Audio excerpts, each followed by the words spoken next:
يا مركز النور فيك الإخاء وفيك المحبة فيك النقاء.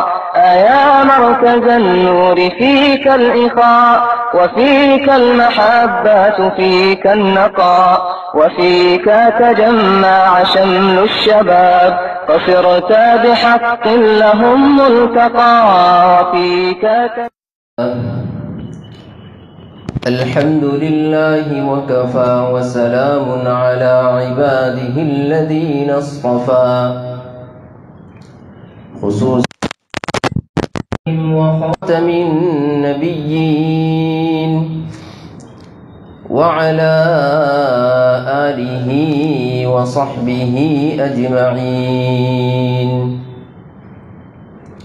قال الله تبارك وتعالى: أعوذ بالله من الشيطان الرجيم. بسم الله الرحمن الرحيم.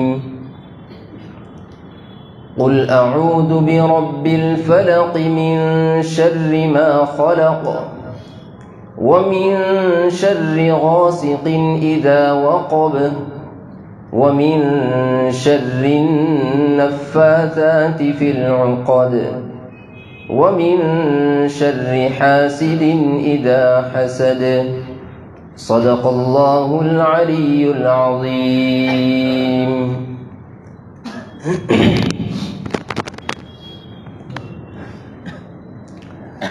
بزرگوں اور دوستوں، مفتی امتیاز صاحب ہی اس اتوار کو تشریف لانے والے تھے، لیکن کسی کام کی وجہ سے وہ نہیں آئے۔ مجھے کہا تھا کہ اگر میں نہ آ سکی تو آپ تھوڑا تفسیر کر دیں۔ میں نے دل میں سوچا کیا تفسیر کی جائے۔ مفتی صاحب سورہ فاتحہ کی تفسیر فرما رہے ہیں، مضمون کافی لمبا ہے۔ اللہ تبارک و تعالیٰ نے دل میں بات ڈالی کہ ایسی صورتوں کی تفسیر کر دی جائے جو عموماً نمازوں میں ہم پڑھتے رہتے ہیں۔ یہ پیچھے جو الم تر سے جو صورتیں شروع ہوتی ہیں والناس تک عموماً سب کو یاد ہوتی ہے، روزمرہ نمازوں میں ہم پڑھتے ہیں، لیکن اس کا ترجمہ اور اس کا میننگ اور مطلب معلوم نہیں ہوتا، تو اس کی وجہ سے اس کی تشریح کی طرف، اس کی تفسیر کی طرف ہمارا ذہن متبادر نہیں ہوتا ہے، جاتا نہیں ہے۔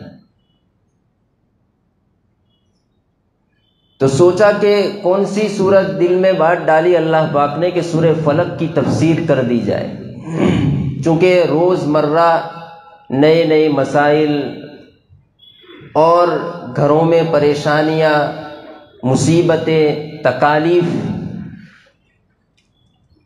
ہر آدمی جانتا ہے اپنے گھر کا حال۔ عزیز دوستو، میں نے یہ سورہ فلق اس کی آپ کے سامنے تلاوت کی۔ سورہ فلق مدنی سورتوں میں سے ایک سورت ہے، 5 آیتوں پر مشتمل ہے۔ اس کے شان نزول کا اور اس کے بیک گراؤنڈ کا ایک خاص واقعہ ہے۔ یہ سورت کیوں نازل ہوئی؟ نبی کریم صلی اللہ علیہ وسلم مکۃ المکرمہ میں 13 سال رہے۔ اس کے بعد نبی کریم صلی اللہ علیہ وسلم نے ہجرت فرمائی مدینۃ المنورہ کی جانب۔ مدینہ طیبہ میں مختلف قبائل رہتے تھے۔ یہودیوں کا بھی ایک قبیلہ تھا،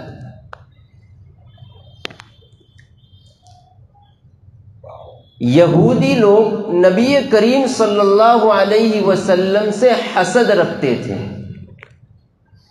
اور حسد کس بات کا؟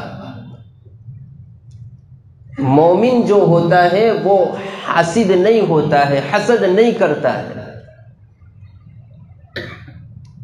یہ مومن کی صفت نہیں ہے حسد کرنا۔ یہودی حضرات نبی کریم صلی اللہ علیہ وسلم سے اس لیے حسد کرتے تھے کہ آپ صلی اللہ علیہ وسلم سے پہلے جتنے انبیاء علیہ والسلام دنیا میں تشریف لائے، جن کو انبیاء بنی اسرائیل کہا گیا، اس لیے کہ حضرت ابراہیم علی نبینا علیہ السلام کے 2 صاحبزادے تھے، حضرت اسماعیل علیہ السلام اور حضرت اسحاق علیہ السلام۔ حضرت اسحاق علیہ السلام کی پیدائش ہو رہی ہے حضرت اسماعیل علیہ السلام کی پیدائش کے 13 یا 14 سال کے بعد۔ اب پگوں کو تھوڑا سمیٹ لیجئے، قرآن کریم کی توہین ہوتی ہے، قرآن کریم کی تفسیر کی جاتی ہے۔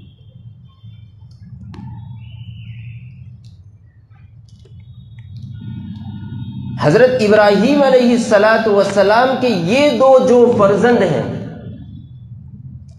ان 2 فرزندوں میں 13 یا 14 سال کا فاصلہ ہے،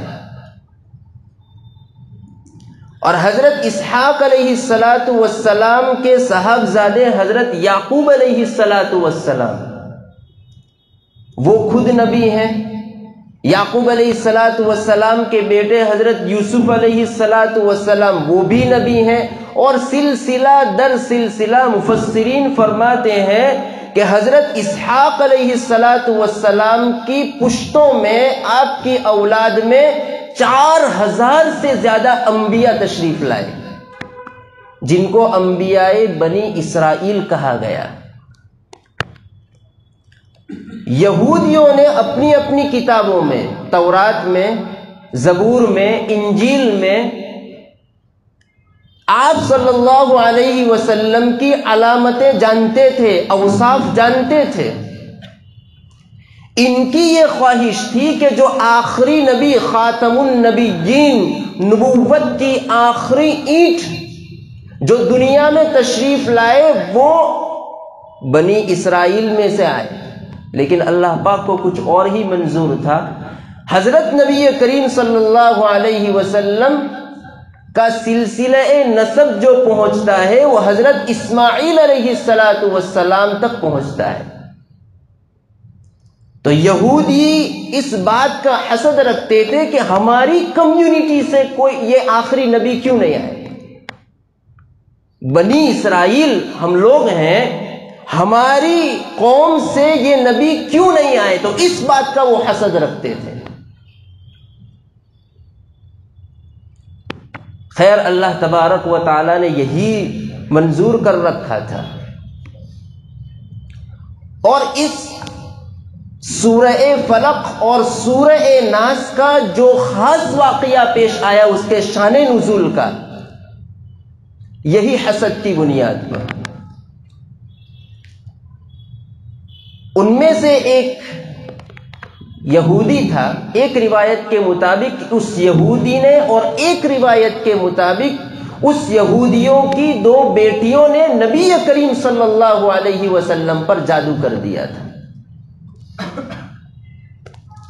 آپ علیہ السلام کی کیفیت کچھ دنوں سے بدلی سی تھی، انقباض کی کیفیت، سمجھ میں نہیں آ رہا تھا۔ یہاں تک لکھا ہے مفسرین نے کہ آپ علیہ السلام کی حالت ایسی ہو چکی تھی کہ ایک کام کو حضور نے فرمایا، تھوڑی دیر کے بعد خیال آتا کہ میں نے وہ کام کیا ہے یا نہیں کیا ہے۔ اس جادو کا اتنا گہرا اثر نبی کریم صلی اللہ علیہ وسلم پر پڑا، سمجھ میں ہی نہیں آ رہا تھا کیا کیا جائے، اور اس کی وجہ بھی نہیں معلوم ہو رہی تھی۔ چنانچہ اللہ تبارک و تعالی نے بذریعہ خواب نبی کریم صلی اللہ علیہ وسلم کو بتلا دیا۔ حضرت عائشہ صدیقہ رضی اللہ تعالی عنہا سے نبی کریم صلی اللہ علیہ وسلم نے فرمایا کہ اللہ تبارک و تعالی نے خواب کے ذریعے سے مجھے بتا دیا کہ مجھے کیا تکلیف ہے۔ چنانچہ حضور خود فرماتے ہیں کہ میں سویا ہوا تھا، خواب میں 2 فرشتے میرے پاس آئے، ایک میرے سرہانے بیٹھ گیا، ایک پائتی کے پاس بیٹھ گیا۔ یہ دونوں فرشتے آپس میں گفتگو کر رہے ہیں۔ نبی کریم صلی اللہ علیہ وسلم کی جانب اشارہ کر کے ایک فرشتے نے دوسرے فرشتے سے پوچھا کہ اس صاحب کو کیا تکلیف ہے، ان کو کیا ہو چکا ہے، ان کی ایسی حالت کیوں ہے، انقباض کی کیفیت کیوں ہے، ان کو کس چیز کی تکلیف ہے؟ دوسرے فرشتے نے کہا کہ ان پر جادو کر دیا ہے۔ فرشتے نے پھر سوال کیا کس نے جادو کیا ہے؟ تو نام بھی لے لیا اس فرشتے نے کہ لبید بن العاصم نے جادو کر دیا ہے، جو منافق تھا، یہودی تھا۔ تو کہا، پھر سوال کیا، یہ خواب کی بات ہے۔ پھر اس فرشتے نے سوال کیا کہ کس چیز پر جادو کیا ہے اور کہاں جادو کیا ہے؟ 2 چیزیں سوال میں، کس پر جادو کیا اور کہاں، ان چیزوں کو کہاں رکھا ہے؟ فرشتے نے کہا کنگھی کے جو دندانے ہوتے ہیں جس سے ہم بالوں کو اوڑھتے ہیں، کنگا، کنگھی کے جو دندانے ہوتے ہیں ان دندانوں پر سوئیاں لگائی گئی ہے اور ان سوئیوں کو بالوں کے ذریعے سے گرہ لگا دی چکی، گانٹھ لگا دی گئی ہے۔ دندانوں کو سوئیوں کے ذریعے سے، بالوں کے ذریعے سے اس کو لپیٹ دیا گیا ہے، گرہیں لگا دی گئی ہیں، اور کھجور کے گھابے میں رکھا گیا، کھجور کا گلاف کور ہوتا ہے، اس میں رکھ کر کے ایک کنواں ہے، اس کنویں کا نام بھی لیا بئر زروان۔ اس بئر زروان کنویں میں پتھر کے نیچے ان چیزوں کو دبا دیا گیا ہے جس کی وجہ سے نبی کریم صلی اللہ علیہ وسلم کو یہ تکلیف ہے۔ چنانچہ نبی کریم صلی اللہ علیہ وسلم بذات خود صحابہ اکرام کے ساتھ اس جگہ تشریف لے گئے۔ آپ صلی اللہ علیہ وسلم نے جو فرشتوں نے علامت بتلائی تھی ان علامتوں کے ذریعے سے وہ اس جگہ پہنچے، اور پہنچنے کے بعد کنویں میں سے پتھر کے نیچے سے ان چیزوں کو نکالا، اور وہ چیزیں نکلی وہیں سے، اور وہ چیزیں ایسی تھی کہ موم بتی جو ہوتی ہے موم کی شکل میں، اس موم کی شکل میں تھی جس کے اوپر گرہیں لگا دی گئی تھی، تانت کی گرہیں، اور وہ گرہیں 11 گرہیں لگائی گئی تھی۔ اس موقع پر یہ سورہ فلق اور سورہ ناس کا نزول ہوا۔ روایتوں میں یہاں تک آتا ہے کہ نبی کریم صلی اللہ علیہ وسلم پر یہ دونوں سورتیں بیک وقت نازل ہوئی۔ آپ علیہ السلام ایک ایک آیت کو پڑھتے جاتے اور گرہ کھولتے جاتے تھے، یہاں تک کہ جب 11 ہوئی گرہ کھلی تو آپ صلی اللہ علیہ وسلم کو ایسا فیل ہوا، ایسا محسوس ہوا کہ میں ایک قید، میرے اندر کوئی چیز تھی وہ چیز نکل چکی ہے، میں قید تھا، میں اب آزاد ہو چکا تھا، کوئی چیز تھی کسی چیز کے ذریعے سے مجھے باندھ دیا گیا تھا، وہ چیز اب مجھ سے نکل چکی ہے، اور آپ علیہ السلام کی جو کیفیت تھی وہ بالکل نارمل ہو چکی۔ یہ 2 سورتیں، سورہ فلق اور سورہ ناس، بہت بہترین سورتیں۔ آپ علیہ الصلاۃ والسلام کا معمول، فرض نمازوں کے بعد بھی آپ علیہ الصلاۃ والسلام ان 2 سورتوں کو پڑھتے تھے، رات کو سونے سے پہلے بھی ان 2 سورتوں کا ورد فرماتے تھے، آپ کا معمول تھا۔ یہاں تک لکھا ہے کہ مرض الوفات میں جس بیماری میں نبی کریم صلی اللہ علیہ وسلم اس دنیا سے تشریف لے گئے، آپ کا انتقال ہوا، اس بیماری کے ایام میں، اس مرض الوفات میں بھی آپ صلی اللہ علیہ وسلم چونکہ خود تو نہیں پڑھ سکتے تھے، بیماری اتنی سخت تھی، آپ علیہ الصلاۃ والسلام کو اخیری جو مرض الوفات میں سر کا درد تھا، درد شقیقہ جسے کہا جاتا ہے، مائیگرین، آپ علیہ الصلاۃ والسلام نے اپنے سر پر پٹی باندھ رکھی تھی، سر میں اتنا دکھاوا تھا، اتنا پین تھا۔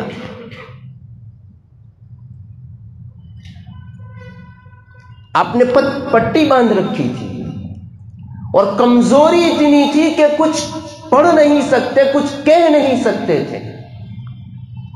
روایتوں میں آتا ہے حضرت عائشہ صدیقہ رضی اللہ تعالی عنہا، ہماری امی جان، فرماتی ہیں کہ پوری زندگی نبی کریم صلی اللہ علیہ وسلم کا یہ معمول رہا کہ آپ رات کو سونے سے پہلے سورہ فلق اور سورہ ناس کی تلاوت فرماتے، اور پورے بدن پر جہاں تک آپ علیہ الصلاۃ والسلام کے ہاتھ مبارک پہنچتے، آپ علیہ الصلاۃ والسلام اپنے ہاتھوں کے ذریعے سے پورے جسم پر پھیرتے تھے۔ اب چونکہ حضور میں کمزوری اتنی تھی تو حضرت عائشہ فرماتی ہے کہ میں نے خود سورہ فلق اور سورہ ناس کو پڑھا، اور پڑھنے کے بعد حضور کے ہاتھوں میں نے دم کیا، اور حضور کے ہاتھوں کو اپنے ہاتھوں میں لے کر کے پورے جسم کے اوپر پھیر دیا۔ پتہ یہ چلا کہ یہ 2 صورتیں ایسی ہیں، مرض الوفات میں بھی حضور صلی اللہ علیہ وسلم کا اس پر عمل ثابت ہے۔ بہترین صورتیں ہیں۔ بچہ روتا ہو، پریشان کرتا ہو، تکلیف ہو، دیکھیے یہ سورت کا بیک گراؤنڈ آپ نے سنا، حضور کی تکلیف کے موقع پر اللہ تبارک و تعالیٰ نے ان آیتوں کو نازل فرمایا۔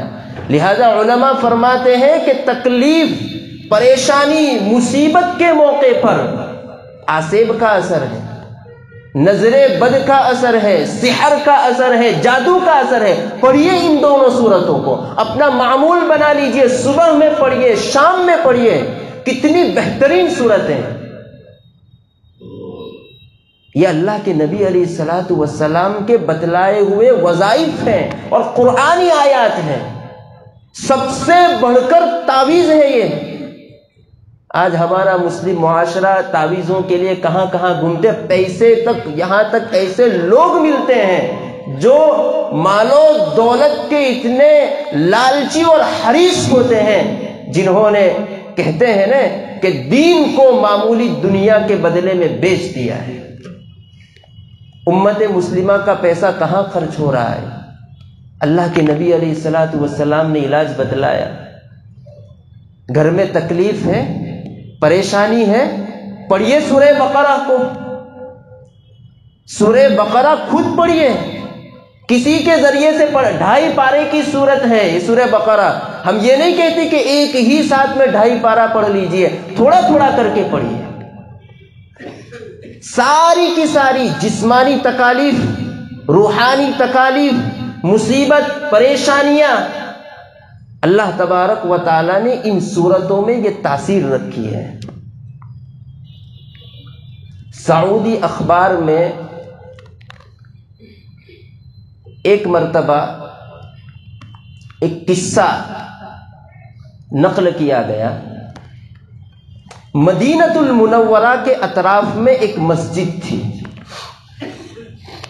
اس مسجد کے ایک خطیب صاحب تھے، امام صاحب تھے۔ امام صاحب کی ایک لڑکی تھی،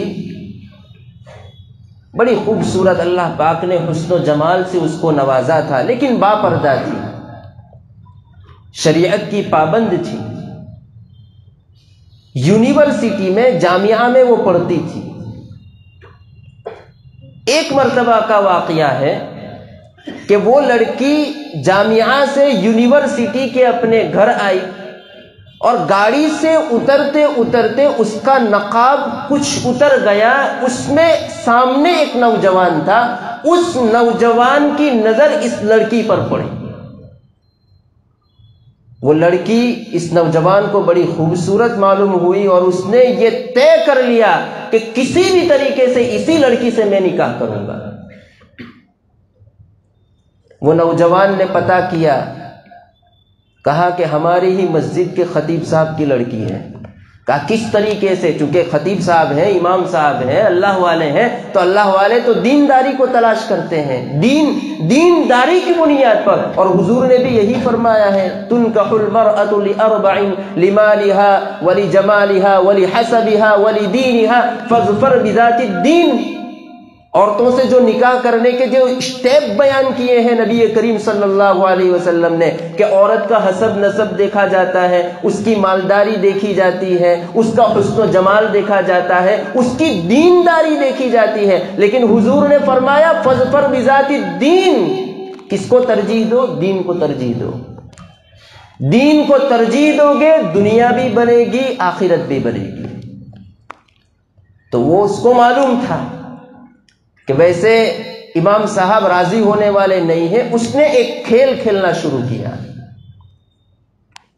اس نے کھیل یہ کھیلا کہ جیسی ہی مسجد میں اذان ہوتی، اذان ہونے کے فوراً بعد وہ مسجد میں آ جاتا اور جماعت تک وہ مسجد میں بیٹھ کر نوافل تلاوت وغیرہ میں مشغول ہوتا، یہاں تک ایک ہفتہ، 2 ہفتے، 1 مہینہ، 2 مہینے، 3 مہینے، 5-6 مہینے اس طریقے سے اس نے نکال دیے۔ وہ امام صاحب برابر اس کو دیکھتے تھے کہ ایک نوجوان ہے اور وہ نوجوان جیسے ہی اذان ہوتی ہے مسجد میں آتا ہے، جماعت تک بیٹھتا ہے اور پھر اور اس کی دینداری، خطیب صاحب امام صاحب سمجھ گئے بڑا دیندار لڑکا ہے۔ کچھ مہینوں کے بعد اس نے اپنے گھر میں بات کی اپنی شادی کے سلسلے میں۔ اس کے گھر والوں نے کہا کہ دیکھیں گے کوئی اچھا مناسب رشتہ اگر مل گیا تو ہم آپ کا نکاح کروا دیں گے۔ اس نوجوان نے کہا کہ میں نے لڑکی دیکھ لی ہے۔ کہا کون ہے؟ کہا امام صاحب کی لڑکی ہے۔ ٹھیک ہے، بات کرتے ہیں، بہت اچھا ہے، دیندار لڑکی ہے۔ بات کی امام صاحب سے۔ امام صاحب پہلے سے اس لڑکے کو جانتے کہ 6-7 مہینے سے ایک نوجوان ہے جو پہلے مسجد میں آتا ہے، ذکر و اذکار کرتا ہے، تلاوت کرتا ہے، نفل پڑھتا ہے، 5 وقتہ نماز با جماعت ادا کرتا ہے۔ اس کی دینداری کا سکہ امام صاحب کے دل میں بیٹھ چکا تھا۔ امام صاحب نے دیکھ کر کہا یہ تو بہت اچھی بات ہے، چنانچہ نکاح ہو چکا۔ یہ بات کہاں تک پہنچتی ہے؟ نکاح ہونے کے بعد تھوڑی ہی دنوں میں دیکھو، جس مقصد کے لیے کسی عمل کو کیا جائے وہ مقصد حاصل ہو گیا، اس کی برکات رہتی نہیں ہے۔ اس نوجوان کا مقصد لڑکی حاصل کرنا تھا، لڑکی حاصل ہو گئی۔ تلاوت، ذکر و اذکار، نمازوں کی پابندی، اس نے اس کو کوئی فائدہ نہیں پہنچایا۔ کیوں؟ اس لیے کہ اس نے تو لڑکی کی محبت میں یہ سارا کام کیا تھا، یہ ساری عبادتیں اس نے اسی کے لیے انجام دی تھی۔ اس لیے کوئی بھی عمل کیا جائے لوجہ اللہ ہو، اللہ کو راضی کرنے کے لیے، یہ باقیات الصالحات میں سے بنتا ہے۔ جب اللہ کے لیے کوئی کام کیا جاتا ہے، بندے نے چھپ کر کیا ہے۔ ایک بات، ایک قانون یاد رکھیں، کوئی بھی عمل ہو، آدمی چاہتا نہیں ہے کہ یہ کسی کے سامنے میں ظاہر کروں، لیکن اللہ پاک ایسا نظام بناتے ہیں کہ اللہ تعالیٰ اس کو فیمس کر دیتے ہیں، مشہور کر دیتے ہیں۔ یہ اللہ پاک کا نظام ہے۔ اور جو آدمی اپنے آپ کو فیمس کروانا چاہتا ہے، کتنی ہی پبلسٹی کرنا چاہے، لیکن اللہ کو منظور نہیں ہوتا ہے۔ خیر، میں یہ عرض کر رہا تھا کہ اس نوجوان کی شادی ہوئی اور شادی کے 5-6 مہینے کے بعد نمازوں میں سب سے پہلے سستی آئی۔ نمازوں میں سستی آئی، تھوڑے دنوں میں دیکھا ماشاء اللہ پابند شریعت، چہرہ بھی سنت رسول سے سجا ہوا، یہاں تک نوبت پہنچ گئی کہ اس نے اپنی داڑھی کو بھی منڈوا دی، داڑھی بھی نکلوا دی۔ لڑکی نے دیکھا میرا شوہر پہلے تو نمازوں میں سستی اور نبی کی سنت کو بھی نکال دیا ہے۔ اپنے والد محترم سے رابطہ کیا اور کہا والد محترم 1 منٹ کے لیے بھی میں اس کے ساتھ رہنے کے لیے تیار نہیں ہوں، میں نہیں رہنا چاہتی۔ سمجھایا لیکن نہیں، یہ تو نمازوں میں سستی، پہلے نماز گئی، اب اس کی داڑھی بھی چلی گئی، اب کیا پتا کیا باقی رہے گا اس کا، میں 1 منٹ کے لیے بھی اس کے ساتھ رہنے کے لیے تیار نہیں ہوں۔ یہ معاملہ گیا کورٹ میں، شرعی عدالت میں۔ شرعی عدالت نے چونکہ لڑکی رہنا ہی نہیں چاہتی تھی اور یہ صاحب تھے کہ اس کو طلاق بھی نہیں دینا چاہتے تھے، تو شریعت مطہرہ نے قاضی کو، چیف جسٹس کو یہ اختیار دیا ہے کہ وہ درمیان میں، چونکہ لڑکا اگر طلاق نہیں دیتا ہے اور لڑکی بار بار مطالبہ کر رہی ہے اور خلا کی بھی کوئی صورت نہیں بن رہی ہے، تو قاضی کو اختیار ہے کہ دونوں میں تفریق کر دے، دونوں میں جدائی کی پیدا کر دے۔ چنانچہ قاضی نے دونوں میں تفریق کر دی، لڑکا اپنے گھر چلا گیا، لڑکی اپنے گھر چلی گئی۔ اب لڑکے نے سوچا کہ کسی بھی طریقے سے اس کو میں حاصل کر کے رہوں گا، کسی نہ کسی بہانے سے، کوئی نہ کوئی عمل کے ذریعے سے۔ اس لڑکے کو ایک جادوگر مل گیا، جادو کرنے والا۔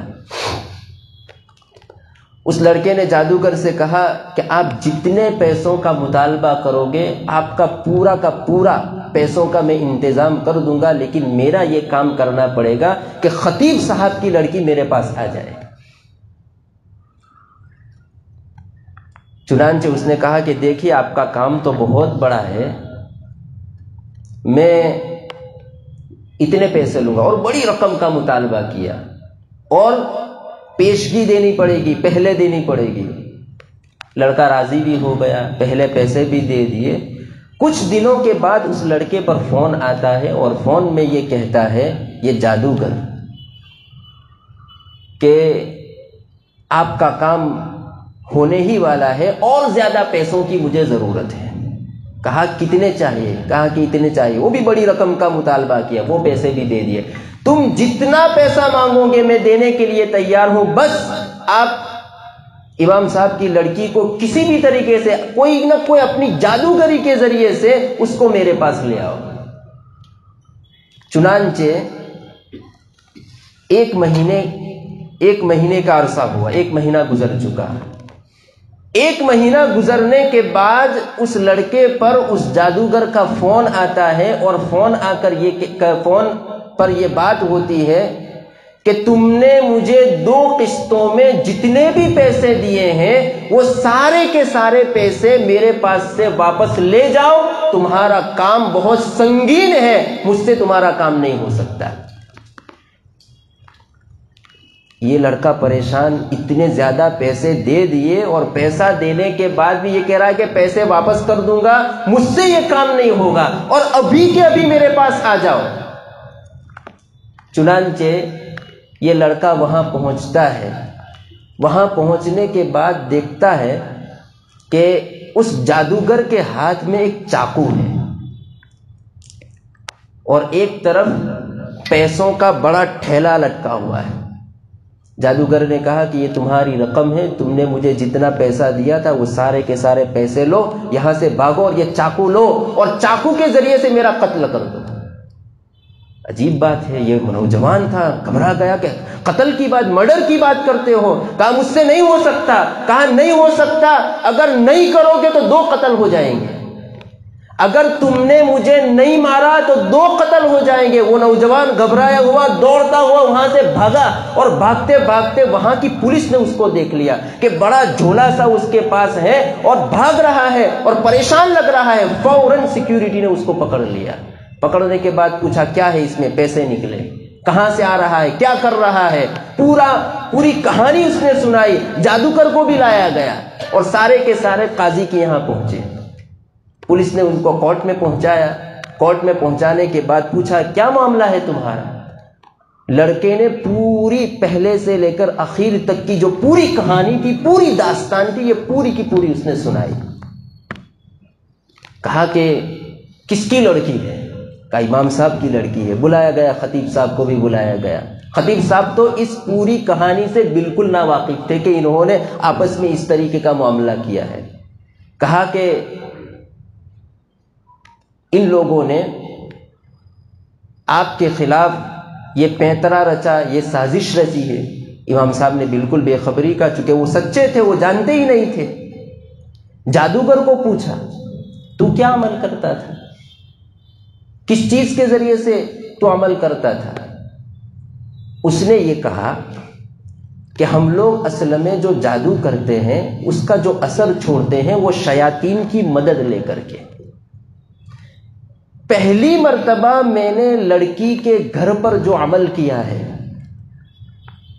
اس عمل کو میں نے کیا، وہاں شیاطین پہنچے ہیں، لیکن ہم دیکھ رہے ہیں کہ امام صاحب کے گھر کے ارد گرد فرشتوں کی جماعت پہرا دیے ہوئے ہیں. فرشتے پہلے سے موجود ہیں وہاں پر. چنانچہ میرا جو عمل تھا وہ بیکار. میں نے دوسرا عمل کیا اور اس سے تھوڑا سنگین سخت عمل کیا، اور اس کو میں نے وہ اثر چھوڑنا چاہا شیاطین کی مدد کے ذریعے سے، لیکن وہاں دیکھ رہا ہوں کہ پہلے کے مقابلے میں فرشتوں کے ذریعے سے اس گھر کی حفاظت کی جو سیکیورٹی ہے وہ بڑھا دی گئی ہے.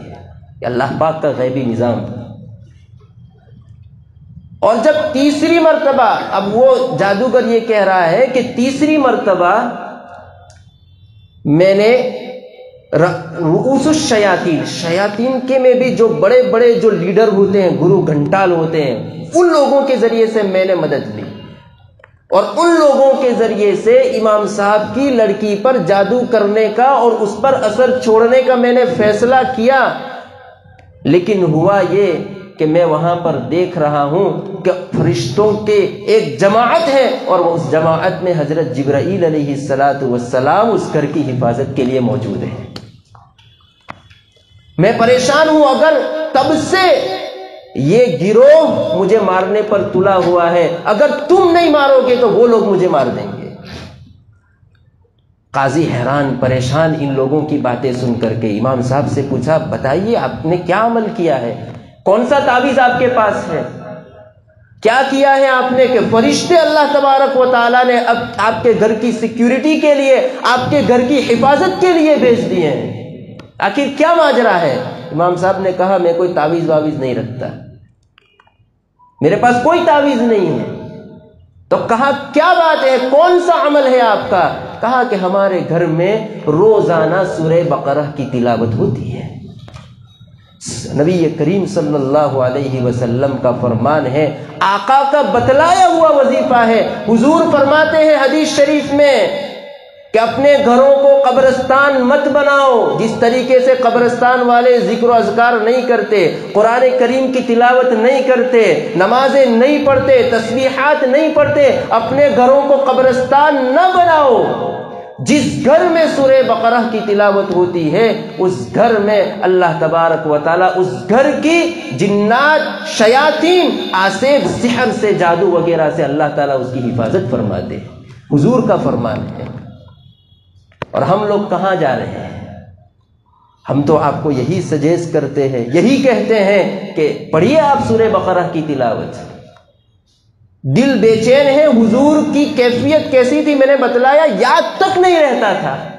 پڑھیے سورہ فلق، پڑھیے سورہ ناس، پڑھیے اپنے پورے جسم پر پھیر دیجئے، انشاءاللہ تعالی یہ کیفیت دور ہو جائے گی. بسا اوقات آدمی کو بے چینی کے عالم میں نیند بھی نہیں آتی ہے، بے چینی کے عالم میں اس کو کھانا بھی اچھا نہیں لگتا، اپنے گھر والوں کے ساتھ رہنا بھی اس کو اچھا نہیں لگتا ہے. یہ نبی کریم صلی اللہ علیہ وسلم کا بتلایا ہوا وظیفہ ہے. اس کو پڑھیے، کتنی بہترین صورتیں ہیں. تو میں یہ بات کر رہا تھا کہ گھروں میں آج کل پریشانیاں ہیں، مصیبتیں ہیں، تکالیف ہے، گھر میں سکون نہیں ہے. اللہ کی یاد سے گھر میں سکون پیدا ہوتا ہے. حضرت قاری صدیق صاحب باندھوی رحمۃ اللہ علیہ نے ایک عجیب بات لکھی ہے.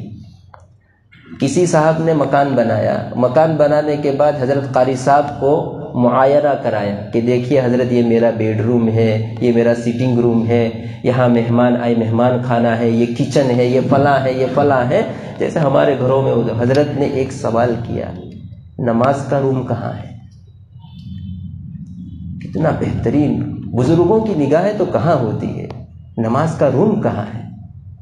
وہ صاحب ہمارے شرم کے سب نے سر کو جھکا لیا۔ لکھا ہے علماء کرام نے کہ جب بھی آدمی مکان بنائے تو ایک کمرہ، ایک روم ایسا ہونا چاہیے کہ جس میں عبادت انجام دی جائے۔ میں تو کہتا ہوں کہ اللہ تبارک و تعالیٰ سے یہ نیت رکھو کہ اللہ تعالیٰ جب آپ مجھے دیں گے، میں بڑا مکان بناؤں گا، اس میں ضرور بھی ضرور ایک پریئر روم ضرور رکھوں گا انشاءاللہ۔ کہیے انشاءاللہ۔ اس نسبت پہ اللہ تعالیٰ آپ کو مکان عطا فرمائیں گے۔ اگر نہیں بھی ملا تو انشاءاللہ اس کا ثواب ضرور آپ کو ملے گا۔ بندے کے اختیار میں کیا ہے؟ دعا کرنا ہے۔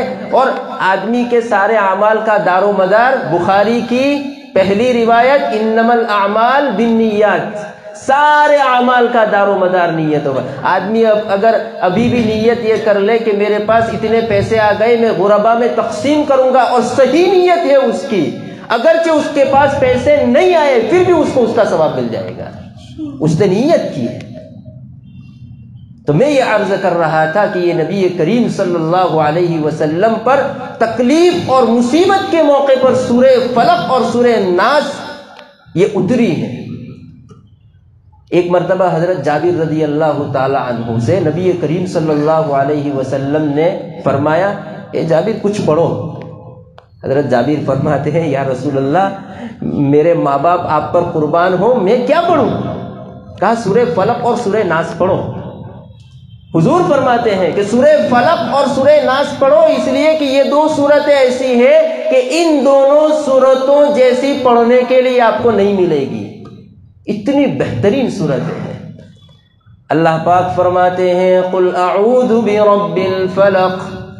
انبیاء نبی کریم صلی اللہ علیہ وسلم سے کہا جا رہا ہے، اے نبی جی آپ پڑھیے قل اعوذ برب الفلق، میں پناہ مانگتا ہوں صبح کے پروردگار سے۔ یہ پہلی آیت کا ترجمہ ہے، صبح کا رب۔ کائنات میں دراصل اندھیرا ہے، اندھیرا ہے، یہ پوری کائنات ہے، پوری دنیا ہے، اس میں اندھیرا ہے۔ اس میں اجالا کیسے ہوتا ہے؟ زمین جو ہے وہ گردش کرتی رہتی ہے۔ اب جب زمین کے گردش کرنے کی وجہ سے، زمین کے گھومنے کی وجہ سے وہ سورج کے 20 سورج زمین کے پیچھے والے حصے میں چلا جاتا ہے، جس کی وجہ سے اس دھرتی پر دنیا پر اندھیرا چھا جاتا ہے۔ قرآن کریم میں اللہ پاک فرماتے ہیں، ہے کوئی کہ اللہ تعالیٰ اگر اندھیرا کر دے تو ہے کسی کی طاقت کہ وہ روشنی لے آئے؟ قل ارأيتم ان جعل الله عليكم الليل سرمدا الى يوم القيامة من اله غير الله يأتيكم بضياء۔ اللہ پاک فرماتے ہیں، ارے نبی جی آپ کہہ دیجئے ان لوگوں کو، یہ منکرین، یہ کفار، یہ مشرکین ہماری آیتوں کی تکفیر کرتے ہیں، مانتے نہیں ہیں، آپ کہہ دیجئے ان لوگوں کو کہ بھلا بتلاؤ کہ اگر اللہ تبارک و تعالی قیامت تک اندھیرا ہی اندھیرا رکھے، ہے کوئی معبود، ہے کوئی الہ جو روشنی لے کر کے آئے؟ یأتیکم بضیاء، جو تمہارے پاس روشنی لے کر کے آئے۔ افلا تسمعون، کیا تم سنتے نہیں ہو؟ اور آگے فرمایا دوسری آیت میں قل ارأيتم ان جعل الله عليكم النهار سرمدا الى يوم القيامة من إله غير الله يأتيكم بليل تسكنون فيه۔ نبی کریم صلی اللہ علیہ وسلم سے اللہ تبارک و تعالی فرماتے ہیں، اے نبی جی آپ کہہ دیجئے ان لوگوں کو کہ بھلا بتلاؤ اگر اللہ تبارک و تعالی قیامت تک روشنی ہی روشنی رکھے، ہے کوئی جو رات کی تاریکی کو لے کر کے آئے؟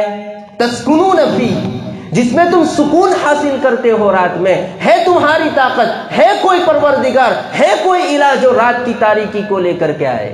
افلا تبصرون، کیا تمہیں نظر نہیں آتا؟ قرآن دعوت دے رہا ہے۔ تو اللہ پاک فرماتے ہیں اے نبی جی آپ کہہ دیجئے قل اعوذ برب الفلق، میں صبح کے رب کی پناہ مانگتا ہوں۔ اللہ کی ذات ہی ہے جو صبح کو نمودار کرنے والی ہے۔ ابھی تھوڑے دنوں پہلے آپ نے دیکھا سورج کو گرہن لگا، یہ سورج کی عبادت کرنے والوں کو زبردست تماچا ہے۔ اللہ پاک جو سورج اور چاند کو گرہن لگاتے ہیں اس میں اللہ کی حکمت، اس میں اللہ کی مصلحت، اللہ پاک کیا کرنا چاہتے ہیں۔ حضور خود فرماتے ہیں، حضور کے زمانے میں یہ واقعہ پیش آیا، حضور فرماتے ہیں ان الشمس والقمر آیتان من آیات اللہ، یہ سورج اور چاند اللہ پاک کی نشانیوں میں سے ایک نشانی ہے۔ اللہ تبارک و تعالی جب چاہے سورج اور چاند کو گرہن لگا دیتے ہیں۔ اللہ بتلاتے ہیں اپنی طاقت کو، اپنی قوت کو، اپنی سطوت کو، اپنی بلندی کو بتلاتے ہیں اللہ تبارک و تعالی کہ یہ سورج پورے عالم کو روشنی کرتا ہے، پورے عالم کو روشنی دیتا ہے، لیکن جب ہم چاہتے ہیں تبھی روشنی دیتا ہے۔ ہم جب اس کی روشنی کو کھینچ لیں، سلب کر لیں، دنیا کی کوئی طاقت عالم کو روشنی نہیں دے سکتی۔ تو سورج گرہن کے موقع پر نمازیں رکھی، ذکر رکھا، اللہ کی قدرت کو پہچانو، اللہ کی طاقت کو پہچانو۔ تو اللہ پاک اپنے نبی سے فرماتے ہیں قل اعوذ برب الفلق، اے نبی جی آپ فرما دیجئے میں صبح کے پروردگار کی پناہ چاہتا ہوں، من شر ما خلق۔ سوال پیدا ہوتا ہے کس چیز سے؟ پناہ مطلب اللہ کی حفاظت۔ میں صبح کے رب کی حفاظت چاہتا ہوں، صبح کے پروردگار کی پناہ چاہتا ہوں۔ اب سوال پیدا ہو سکتا ہے کہ کس چیز سے حفاظت؟ قرآن کہتا ہے من شر ما خلق، ان تمام چیزوں کی برائی سے، ان تمام چیزوں کے شر سے جس کو اللہ نے پیدا کیا۔ کتنا بہترین جملہ ہے، اس میں غور کیا؟ برسوں سے ہم پڑھتے ہیں من شر ما خلق، من شر ما خلق، کتنی جامع دعا ہے۔ من شر ما خلق، ہر اس چیز کی برائی سے جس کو اللہ نے پیدا کیا۔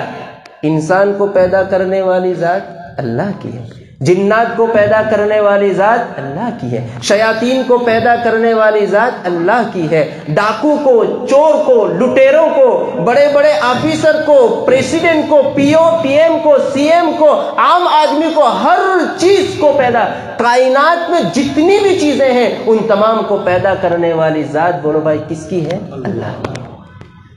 اللہ نے پیدا کیا ہے۔ جب بندہ یہ کہہ دیتا ہے من شر ما خلق، اللہ میں تو ہر اس چیز کی برائی سے، اس چیز کے شر سے پناہ چاہتا ہوں جو تیری مخلوق ہے، جس کو تو نے پیدا کیا ہے۔ بتائیے کوئی چیز بندے کو نقصان پہنچا سکتی ہے؟ آج گھروں میں بے چینی ہے، کوئی چادر کھینچ رہا ہے، کوئی یہ کر رہا ہے، گھر کا دروازہ کھٹکھٹاتا ہے، کوئی یہ من شر ما خلق۔ اللہ کے حکم سے کائنات کا ایک پتا بھی حرکت نہیں کرتا۔ من شر ما خلق، جتنی بھی چیزیں کائنات میں ہیں، بندہ یہ کہہ رہا ہے اپنی زبان کے ذریعے سے اللہ تعالیٰ، اللہ میں تو ہر چیز کی برائی سے پناہ چاہتا ہوں۔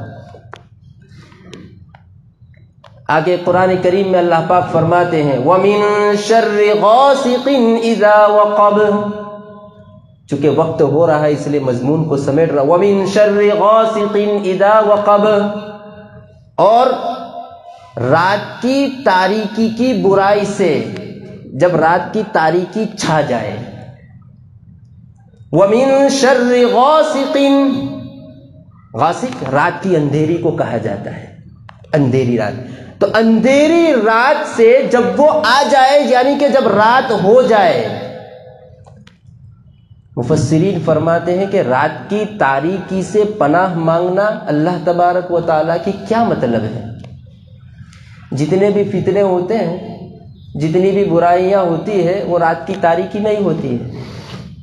آدمی گناہ کرنے کے لیے رات کا انتظار کرتا ہے، شراب پینے کے لیے کہ کوئی مجھے دیکھ نہ لے، حرام کاری کرنے کے لیے، اور جتنے بھی فتنے رونما ہوتے ہیں قرب قیامت میں زبردست فتنے رونما ہوں گے۔ جس دور میں ہم گزر رہے ہیں نا، ایک فتنہ ابھی ختم نہیں ہوتا دوسرا فتنہ شروع ہو جاتا ہے۔ رات کو آدمی سویا، حضور فرماتے ہیں اپنے ایمان کی حفاظت کرو، حضور فرماتے ہیں کہ قرب قیامت میں ایسے ایسے فتنے رونما ہوں گے کہ قطع اللیل المظلم، تاریک رات کی طرح پیدر پہ فتنے آئیں گے۔ اور کیسے فتنے؟ آدمی صبح کو ایمان والا ہوگا، شام میں کافر ہو جائے گا۔ اللہ ہماری حفاظت فرمائے۔ شام میں ایمان والا ہوگا، رات میں کافر ہو جائے گا۔ یصبح ایمانا ویمسی کافرا، پناہ مانگو۔ تو رات کی تاریکی سے اللہ تبارک و تعالیٰ نے پناہ منگوائی۔ تو رات کی تاریکی سے اس لیے کہ رات میں ہی یہ سارے کے سارے فتنے رونما ہوتے ہیں، برائیاں جنم لیتی ہیں۔ اور عموماً یہ جو جادو کرنے والے حضرات ہیں یا جادوگرنیاں، لکھا ہے علماء کرام نے کہ زیادہ تر یہ جادو کا جو عمل کرتے ہیں وہ فیمیل زیادہ ہوتی ہیں، میل بھی ہوتے ہیں لیکن فیمیل زیادہ ہوتی ہیں۔ یہی وجہ ہے کہ قرآن کریم میں نفاسات کا لفظ ذکر کیا ہے۔ نفاسات وہ جو عورتیں، میں نے بتلایا لبید بن عاصم کی بچیوں نے نبی کریم صلی اللہ علیہ وسلم پر جو جادو کیا تھا، گرہوں پر دم کرتی تھی، گرہوں پر پھونکے مارتی تھی۔ تو یہ لوگ جو جادو کرتے ہیں وہ رات کا انتظار کرتے ہیں، اور شیاطین جو ہوتے ہیں وہ انسان پر اور جنات پر اپنا اثر رات کے وقت چھوڑتے ہیں۔ اس لیے خصوصاً اللہ تبارک و تعالیٰ نے فرمایا وَمِن شَرِّ غَاسِقٍ إِذَا وَقَبَ، رات کو یہ سورت پڑھ لے دنیا کی کوئی بھی چیز نقصان نہیں پہنچا سکتی، اس لیے کہ بندہ اللہ کی حفاظت میں آ گیا اس کو پڑھنے کے بعد۔ وَمِن شَرِّ النَّفَّاثَاتِ فِي الْعُقَدِ، اور ان گرہوں پر دم کرنے والی، پھونکے مارنے والیوں کے شر سے، فی العقد، جو گرہوں پر پھونکے مارتی ہے۔ کسی سے دشمنی ہے، آپ کی ذات سے کسی کو تکلیف ہے، کوئی آپ کو نقصان پہنچانا چاہتا ہے، علاج بتلایا اللہ تبارک و تعالیٰ نے قرآن کریم میں کہ ان پھونک مارنے والی اور جادوگرنیوں کے شر سے، جو گروہوں پر پھونک مارتی ہے، ان کے شر سے اللہ میں آپ کی حفاظت چاہتا ہوں۔ تو کوئی اگر اس طریقے کا عمل کرے گا، کوئی سحر کرنے والا، جادو کرنے والا یا کسی بھی طریقے کا برا عمل کرنے والا، اس کا اثر اس پڑھنے والے پر، اس سورت کو پڑھنے والے پر نہیں ہوگا۔ اور ایک بات میں کہہ دوں، بڑی پتے کی بات ہے، آج لوگ روزی روٹی کے سلسلے میں پریشان ہیں اور یہ کہتے ہیں کہ روزی کی کسی نے ہمارے اوپر بندش کر دی ہے کہ روزی آتی نہیں ہے۔ ایک صاحب کا تھوڑے دنوں پہلے فون آیا، انہوں نے کہا آپ سے ملنا ہے۔ میں نے کہا کیوں ملنا ہے؟ تو کہا کہ میری بیوی سے وہ کہہ رہی ہے کہ ہم آپ کے پاس آئے، اور چونکہ ہم کافی وقت سے کاروبار کر رہے ہیں، ان کی بیوی بھی کاروبار کر رہی ہے، وہ بھی کاروبار کر رہے ہیں، تو کوئی ہمیں فائدہ نظر نہیں آتا، تو ایسا لگتا ہے کہ کسی نے ہمارے اوپر جادو کر دیا ہے۔ میں نے کہا بات تو یہ ہے، میں نے ان کو سمجھایا کہ لکھا ہے علماء کرام نے، رزق جو ہے وَمَا مِن دَابَّةٍ فِي الْأَرْضِ إِلَّا عَلَى اللَّهِ رِزْقُهَا، یہ رزق کا جو پورا کنٹرول ہے یہ اللہ تبارک و تعالیٰ نے کسی مخلوق کے ہاتھ میں نہیں رکھا ہے۔ آج گرہ لگا دو اس بات کو، اور جو اپنا عقیدہ ہو اس کو بدل دو۔ ہر چیز پر جادو ہو سکتا ہے، لیکن اللہ پاک نے کچھ چیزوں کو محفوظ رکھا ہے جادو سے، اور ان میں سے ایک روزی بھی ہے۔ ایک بہت بڑے عامل، انہوں نے ان کی کتاب میں پڑھ رہا تھا، اس میں مجھے یہ بات ملی کہ ہر چیز پر جادو ہو سکتا ہے، لیکن کچھ چیزوں کو اللہ پاک نے الگ رکھا ہے، مستثنا رکھا ہے، ان پر جادوگروں کی جادوگری نہیں چلتی۔ ان میں سے ایک رزق بھی ہے، رزق اللہ کے ہاتھ میں ہے، کسی کے ہاتھ میں نہیں۔ کوئی آپ کی دکان نہیں بند کروا سکتا، کوئی بزنس میں آپ کو نقصان نہیں پہنچا سکتا، اس لیے کہ یہ رزق کا پورا کنٹرول اللہ پاک نے اپنے ہاتھ میں رکھا ہے۔ تو یہ سورت پڑھنے والا اس کو بزنس کی لائن میں بھی کسی طرح کی پریشانی نہیں، گھر میں بھی کوئی پریشانی نہیں، کوئی نقصان پہنچانا چاہتا ہوگا اس کے شر سے بھی اللہ تبارک و تعالی حفاظت فرمائیں گے۔ وَمِن شَرِّ النَّفَّاثَاتِ فِي الْعُقَدِ وَمِن شَرِّ حَاسِدٍ إِذَا حَسَدَ، اور حاسد کے حسد سے، وَمِن شَرِّ حَاسِدٍ، اور حسد کرنے والے کی برائی سے جب وہ حسد کرے۔ حاسد بھی مت بنو اور محسود بھی مت بنو، بڑی عمدہ بات ہے، جملہ چھوٹا ہے۔ حاسد یعنی خود ایسے مت بنو کہ دوسروں کی ترقی کو دیکھ کر حسد کرو، اور ایسے بھی مت بنو کہ لوگ تمہارے اوپر حسد کریں۔ دو پیسے آدمی کے پاس آ جاتے ہیں تو آدمی عرش معلیٰ پر پہنچ جاتا ہے، زمین سے اللہ معاف فرمائے اللہ تعالیٰ مال و دولت دے، اس کو ہضم کرنا بھی سیکھنا چاہیے۔ ہم تو ایسی ہی دعا کرتے اللہ تعالیٰ صحابہ اکرام حضرت عبد الرحمن بن عوف رضی اللہ تعالیٰ عنہ کو کیا مالداری دی تھی اللہ پاک نے۔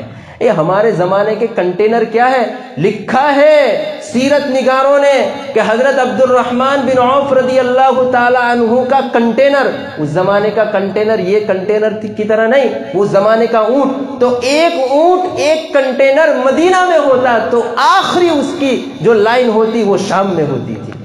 کتنی مالداری دی ہوگی حضرت عبد الرحمن بن عوف رضی اللہ تعالیٰ عنہ، حضرت عثمان غنی رضی اللہ تعالیٰ عنہ، مسلمانوں کی کیسی مدد فرمائی غزوہ تبوک کے موقع پر، اور ہر موقع پر جب جب بھی آیا۔ ایک کنواں کھدوایا تھا، وقت نہیں ہے، انشاءاللہ کبھی اللہ پاک نے اس اخلاص کی برکت سے آج سعودی عربیہ میں اس کنویں کو سعودی نے خریدا ہے، اور آج اس کے اوپر ایک بہت بڑی ہوٹل بنانے جا رہے ہیں۔ پورا تفصیل سے اخبار میں ابھی کچھ وقت پہلے یہ واقعہ آیا ہوا تھا، وہ حضرت عثمان غنی رضی اللہ، آج بھی حضرت عثمان رضی اللہ تعالیٰ عنہ کا بینک اکاؤنٹ موجود ہے، آج بھی ہے۔ کیا اخلاص کی برکت ہوگی عزیزوں۔ ہم 2 روپیہ خرچ کرتے ہیں، لیکن اخلاص اگر ہوگا ہمارے مرنے کے بعد قیامت تک اللہ تبارک و تعالیٰ اس کے ذریعے سے لوگوں کو نفع پہنچاتے رہیں گے۔ کیا اخلاص ہوگا حضرت عثمان کا۔ آج بھی اس ہوٹل کے ذریعے سے حضرت جو کچھ بھی منافع ہوتا ہے وہ منافع حضرت عثمان رضی اللہ تعالیٰ عنہ کے اکاؤنٹ میں ڈالا جاتا ہے، اور اس کے ذریعے سے وہ لوگ غربا میں اس کو تقسیم کرتے ہیں۔ کیا اللہ تعالیٰ ہمیں بھی ایسا اخلاص نصیب فرمائے۔ تو میں یہ عرض کر رہا تھا کہ حاسد بھی مت بنو، محسود بھی مت بنو۔ وَمِن شَرِّ حَاسِدٍ إِذَا حَسَدَ، اور حسد کرنے والی کی برائی سے جب وہ حسد کرنے لگے۔ ہمیں حسد بھی نہیں کرنا چاہیے۔ اور ایک بات بتا دوں، امام غزالی رحمۃ اللہ علیہ نے لکھا ہے، یہ جو آدمی جب کسی کی ترقی کو دیکھتا ہے تو انسان ہے، بشر ہے، کچھ نہ کچھ اس کے دل میں آتا ہے کہ یہ آدمی کیوں آگے بڑھ گیا، تو اس کا علاج بھی امام غزالی رحمۃ اللہ علیہ نے بتلایا۔ اس بات کو بتلا کر کے اپنی بات کو ختم کرتا ہوں۔ امام غزالی رحمۃ اللہ علیہ نے فرمایا کہ جب تمہارے دل میں کسی کے بارے میں حسد پیدا ہو، تم بشر ہو، انسان ہو سکتا ہے، تو کیا کرو؟ سب سے پہلے تو استغفار، سب سے پہلے استغفار کرو کہ اللہ پاک یہ میرے دل میں کیا خیال آیا، میں اس کے اوپر استغفار کرتا ہوں۔ سب سے پہلے استغفار کرو۔ اور دوسرے نمبر پر امام غزالی رحمۃ اللہ علیہ فرماتے ہیں کہ اس کے لیے اس کی ترقی کی دعا کرو، اللہ نے اتنا دیا ہے اللہ اور زیادہ اس کو دے۔ یہ اپنے دل سے حسد کی بیماری کو نکالنے کا ایک مجرد نسخہ اور کیمیا بتلایا جا رہا ہے۔ سب سے پہلے استغفار، پھر اس کی ترقی کے لیے دعا کرو، اور تیسرے نمبر پر بتلایا کہ لوگوں میں اس کی تعریف بیان کرو۔ یہ 3 چیزیں کر لو، حسد کی بیماری تمہارے جسم سے نکل جائے گی، روح سے بھی نکل جائے گی۔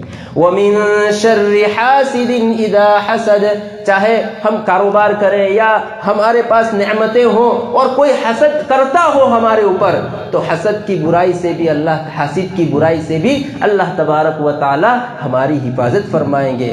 وَمِن شَرِّ حَاسِدٍ إِذَا حَسَدَ، اور حسد کرنے والے کی برائی سے جب وہ حسد کرنے لگے۔ یہ سورہ فلق۔ عزیز دوستو، بڑی جامع صورت ہے۔ اللہ تبارک و تعالیٰ سے دعا ہے کہ اللہ تبارک و تعالیٰ ہم تمام کو صبح و شام یہ سورہ فلق، سورہ ناس اور اس جیسی جتنی بھی صورتیں ہیں، اللہ تبارک و تعالیٰ اس کو پڑھنے کی ہم تمام کو توفیق عطا فرمائے۔